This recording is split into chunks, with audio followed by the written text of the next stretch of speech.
에듀윌 유료 회원만의 남다른 서비스.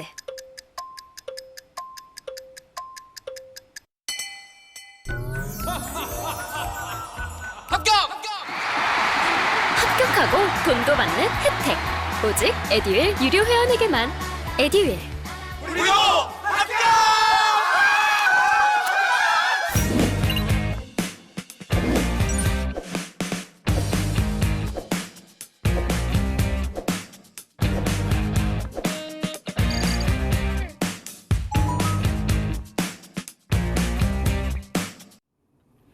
자, 이제 정책정 쪽으로 들어가 보도록 하겠습니다. 자, 정책정의 첫 번째 이슈는 법무부가 형사공공변호인제를 추진한다는 이 소식입니다. 형사공공변호인제 이렇게 얘기를 했는데요. 이거는 형사공공변호인제도는 국선변호인이 수사 초기 단계부터 종결 시까지 피의자와의 상담, 피의자 신문 참여, 변호인 의견서 제출 등 변호 활동을 할 수 있도록 하는 제도다 이렇게 되어 있습니다. 자, 이게 우리가요, 이게 형사재판의 이제 과정을 한번 좀 보게 되면은 형사재판이다라고 했을 때에는 있잖아요. 형사재판은 이렇게 됩니다. 형사재판이다 그랬을 때는 요게 이제 3단계로 이루어져요. 이 3단계가 이루어지는데 형사재판이라기보다 형사 절차라는 제목이 조금 더 낫겠다. 예, 형사 절차로 말씀을 좀 드려볼게요. 형사 절차다 이렇게 했을 때는 여기에 이제 수사 과정이 있어요. 수사 과정이 있고요. 수사 과정에서 이제 수사의 주체는 누구냐면은요. 수사의 주체는 경찰이 되는 거죠. 수사의 주체는 경찰이 되고요. 우리나라는 이제 검사도 포함이 됩니다. 그리고 그때 그 대상자를 뭐라고 부르냐면은 대상자를 여기 대상자를요. 여기를 피의자라고 해요. 그러니까 용의선상에 있었던 여러 사람들 중에서 용의자 중에서 일부가 이렇게 이제 피의자로 이렇게 넘어오게 됐다라고 보시면 되겠습니다. 피의자로 특정된 거예요. 특정이 돼서 수사를 진행을 합니다. 자, 그리고 수사가 이루어지고 난 다음에는 어떻게 되냐면은요. 그 다음에는 이제 검사의 기소가 있어야 돼요. 검사의 이제 기소라는 절차가 있고요. 기소가 이루어지고 나면은 이 기소를 공소제기라 그러죠. 공소제기라 그러고 이거를 이제 기소 과정을 거치게 되면은 공판 절차에 들어가는 거죠. 예, 형사재판이 열리는 겁니다. 그래서 그 주체는 이제 법원의 재판부가 되는 거죠. 법원의 재판부가 되는 겁니다. 재판부인데 여기 재판부는 이제 형사부가 되는 거죠. 형사재판부. 이렇게 이제 들어오게 되고요. 그때 이제 대상자는 누구냐 이렇게 되면 여기는 피고인이 되는 거예요. 피고인이라는 표현을 씁니다. 자, 그리고 이제 공판에서 만약에 실형을 선고받았다 이렇게 되면은 실형 선고가 있었다 이렇게 되면은 그때는요 이제 수감이 되는 것이죠. 형사 절차에서 요것에 대한 이제 집행이 이루어지게 되는 것입니다. 그죠?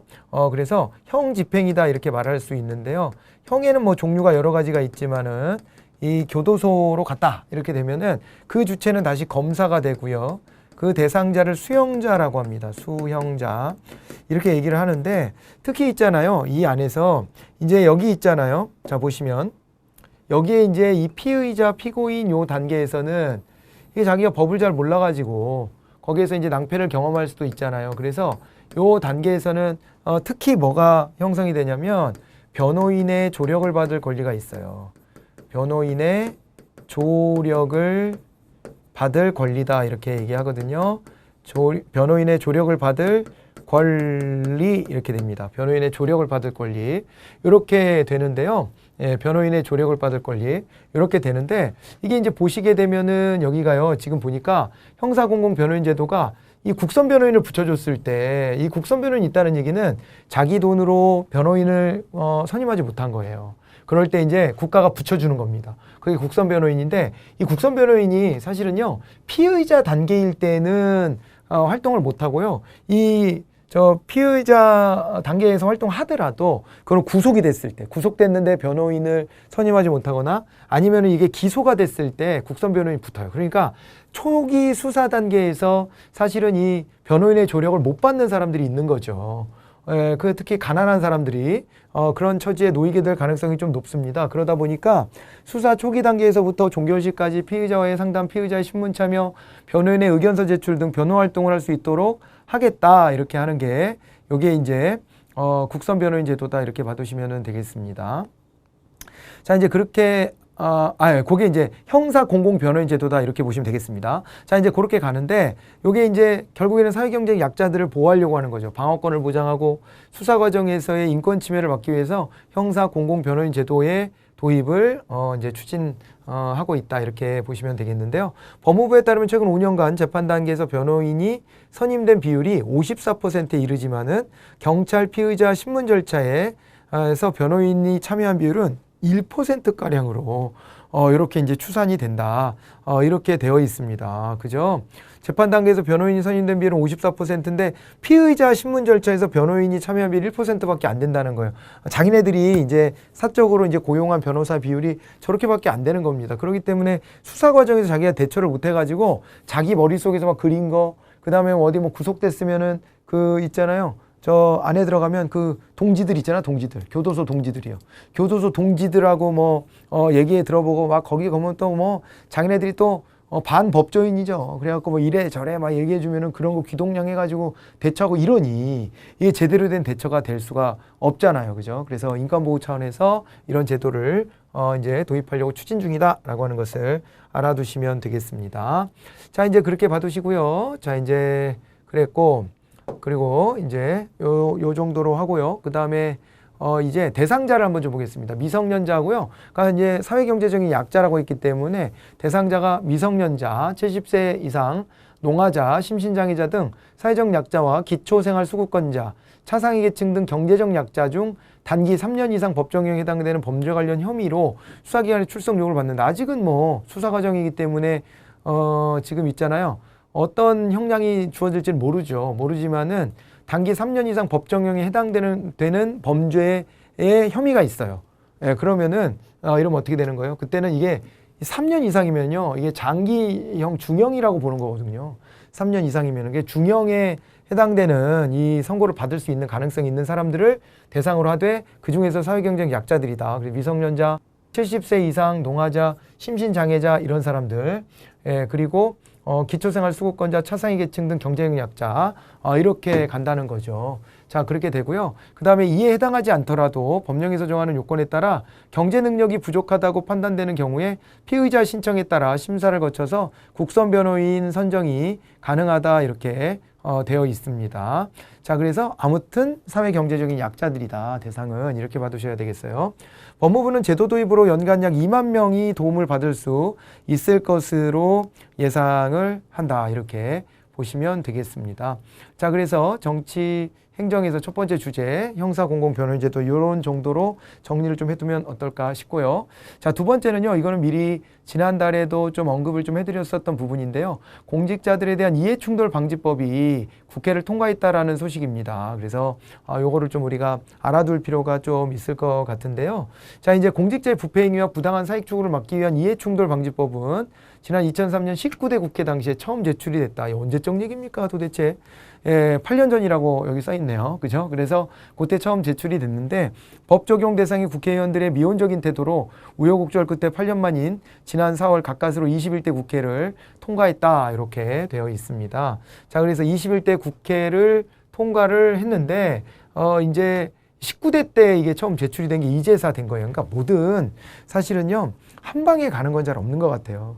기존에 이제 이런 규제가 없다가 규제가 생기면 그거로 인해 불편해질 수 있는 사람들이 있잖아요. 그런 사람들이 가만히 이 법이 만들어지라고 지켜보고 있지만은 않아요. 그렇게 되다 보니까 결과적으로는 이제 이게 그만큼의 논의 과정과 숙성 기간도 필요하고 그 다음에 또 이제 어떤 계기도 필요하다 이렇게 봐야 됩니다. 예, 계기도 필요하고 그러는데요. 우리가 이제 정책학적으로 보면은 이런 얘기들이 좀 있거든요. 이거 좀 흥미로운 이론이라서 한번 같이 보시면 어떨까 싶은데, 이게 뭐냐면은 그런 거예요. 이게 정책학에서요. 정책의 외부 주도 모형이에요. 정책이 관철될 때 정책 의제가 이제 채택돼야 되거든요. 정책 의제 채택이다 그래서 정책 의제 채택이라고 하는 것은 요게 이제 뭐냐면은요. 정책 의제 채택은 요거를 우리가 이제 아젠다 세팅이라 그래요. 정책 과정에서 초기에 이루어져야 될 과정인데 여기서 이제 민주주의 국가에서는 외부, 공직 내부가 아니라 바깥에서 시민들에 의해서 외부 주도 모형으로 이것이 진행된다라고 하는 이론이 있어요. 외부 주도 모형에서 이 단계를 보게 되면은요, 이렇습니다. 어마어마하게 많은 양의 이렇게 해서 사회 문제들이 있어요. 근데 이 사회 문제들 중에서 일부만이 이렇게 다시 더 작은 깔때기로 모여지게 되는 거예요. 근데 이제 이렇게 된 것은 여기 사회적 이슈가 된 겁니다.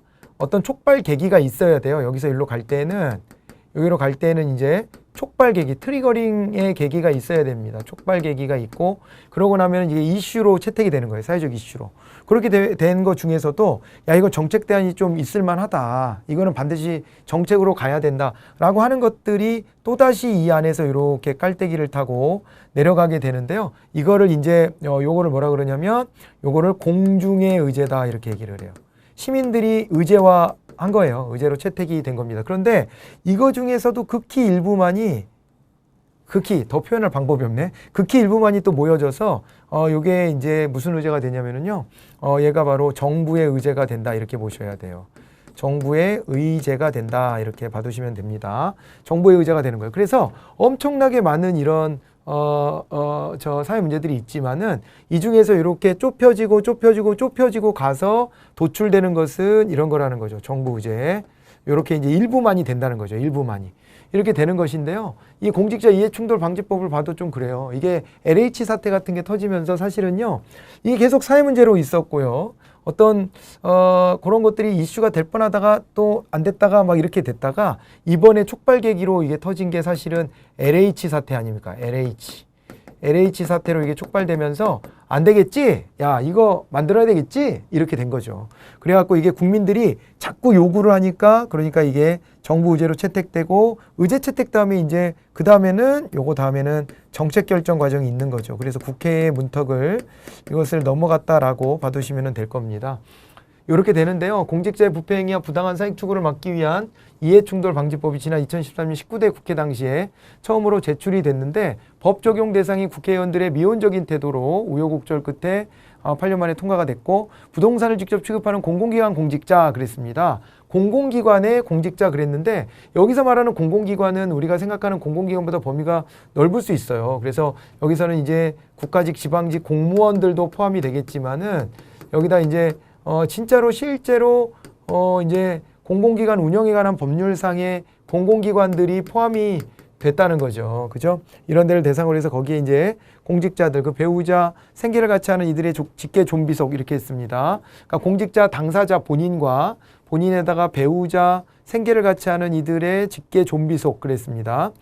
그래서 직계 존속 비속 이 업무와 관련된 부동산을 보유하거나 매수하는 경우는 물론 부동산을 직접 취급하지 않는 공공기관 소속 공직자를 하더라도 택지개발이나 지구지정 등 부동산 개발 업무를 담당하는 경우라고 한다면 그러면은 있잖아요. 의무적으로 그러니까 이 관련된 부동산 관련 업무를 만졌다. 그러면은 의무적으로 이제 신고의 의무가 생긴 거예요. 그죠? 네, 신고의 의무가 생겼다.